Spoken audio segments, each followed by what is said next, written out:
Hi everyone, this is Sunette, and in this video we're having a look at how to practically assist and support yourself in real-time moments when you are, for example, communicating with another person and suddenly, unexpectedly, you have pornographic images and fantasies and also the sensations moving through your physical body, and it's like it starts taking over to such an extent that you can barely speak, that you start fidgeting and start feeling uncomfortable, heart rate starts moving up, feeling a bit sweaty, and the whole moment transforms into an awkward experience. I mean, there's even some of you who have managed to, despite these things coming up inside your mind, you're able to communicate relatively normally. But, I mean, it's interesting because we've many times observed how people will communicate with one another and how they try and hide the porn or the fantasies and the sexuality coming up in the mind, where they're really trying to hold themselves. I mean, you can't see it immediately. I mean, you kind of have to be aware of how to read a person through how they express themselves in their body. So on the outside, everything looks good and fine, but you can see how their movements are a bit rigid and holding themselves and kind of standing to show, hey, everything is all good, or as women, everything is all good, when all the while there's lots of things happening inside the mind. So what is the difference between the two? Why is it for some, when the porn comes up in the mind, so difficult to communicate, to act normal, whereas for others, they found that method to communicate or act normal? Now, not here saying that I'm now going to show you this difference so that those who are struggling, in the moments of communication, how to act normal. No.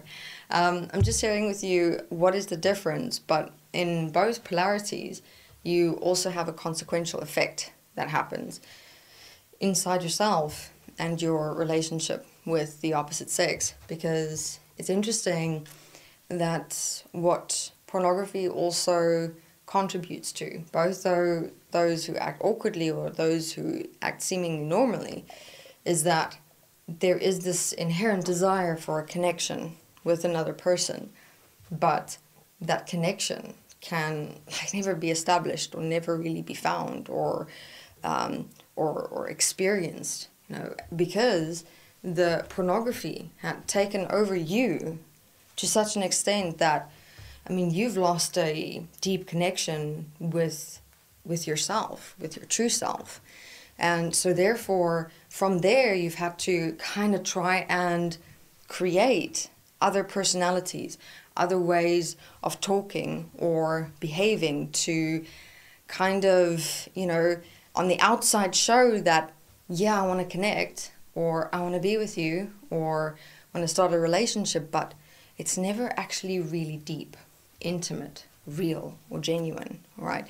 And this is where this difference actually comes in between those of you who are awkward, when it comes to the real-time communications with other people, that you, in a part of yourself, there might be a part of you that just really wants to connect with a person, but it's like you just can't, and you don't have any other personality inside of you that you have consciously worked on creating, to portray on the outside, to want to say or want to show, hey, I just really want to communicate with you or connect with you or start a relationship with you.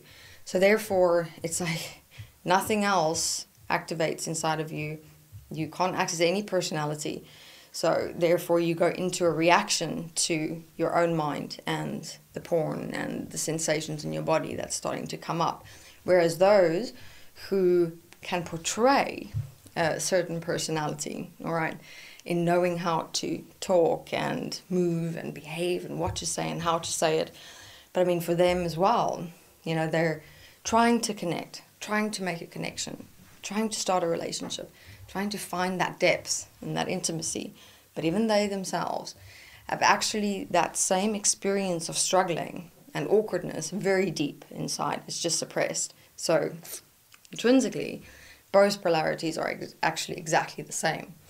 So here to have a look at for yourself, you know, this experience of wanting to connect, of wanting to be intimate, of wanting that depth. And I mean, this is for both men and women will be able to relate to this. I mean, I know you guys out there want to say, I don't want to connect, have depth or intimacy, or hey, there might even be some woman who kind of went, what are you talking about? I don't want that. But if you, wherever you are, being alone with yourself, just for a moment, you've got nothing to lose. Be honest with yourself. That is actually really what you're looking for. All right. So here, just to understand this point, it's here you have you. All right. And within this, what's been happening inside of yourself in relation to porn is that it has slowly but surely taken over all of you and taken over your mind, taken over your experience of yourself inside yourself. So within that, it's like when you're meeting with people or communicating with them or doing things, it's not you that's coming through. You don't even know who you are anymore. It's now instead the porn that starts coming out or coming up inside of yourself. And some of you have learned to hide it, or from the porn you can suppress it and then you create and portray a different personality. Right? So as you can see, there's so many layers that's involved here that created a complete disconnect to who you are. You know, like really asking yourself, but who would I be? How would I speak? How would I behave if I did not have this porn coming up inside of me over and over and over again, or all the time? How would I behave, speak and act toward a person who interested me? How would my relationship to myself and them change if I did not have this experience and process of porn playing out in my mind? This is what we're having a look at in this video. Right, so therefore you'll either have a personality that's trying to hide the porn that's actually coming up inside of you, or you will go into the overall awkwardness experience. And I mean, through all of these layers, I mean, you can't expect yourself to connect to another person honestly, truly, genuinely, really deeply and intimately. All right. So therefore, these moments of interaction, right, with other people, when the porn starts coming up and taking over, what is important to assist and support yourself with is using those moments as a cross-reference. Cross-reference meaning a cross-reference for how effectively, specifically, and in detail you are walking your practical process of changing your expression through your body from using your porn mind to using your pure physical body. All right, because the more and more easier it gets to be able to really communicate with a person, hear their words, listen to what they're saying, observe them, watch them, and, you know, actually inside yourself start thinking things and looking at things in relation to what they're talking about, instead of it just kind of being porn, you know, like a movie reel that's going off inside your mind, where you're actually not listening to them, you're not hearing them, you're not actually contributing to the communication, to the moment, to the conversation. So that's the assessment, all right, that you can use for yourself to see how effective your process is of assisting and supporting yourself to release yourself from your porn mind. And here as well, what you can do is retrain your mind to stop playing a pornographic movie reel inside your mind by, as a person is talking, you know, really consciously inside yourself to look at what they're talking about. Ask yourself, do I agree with what they're saying? have I experienced what they're experiencing?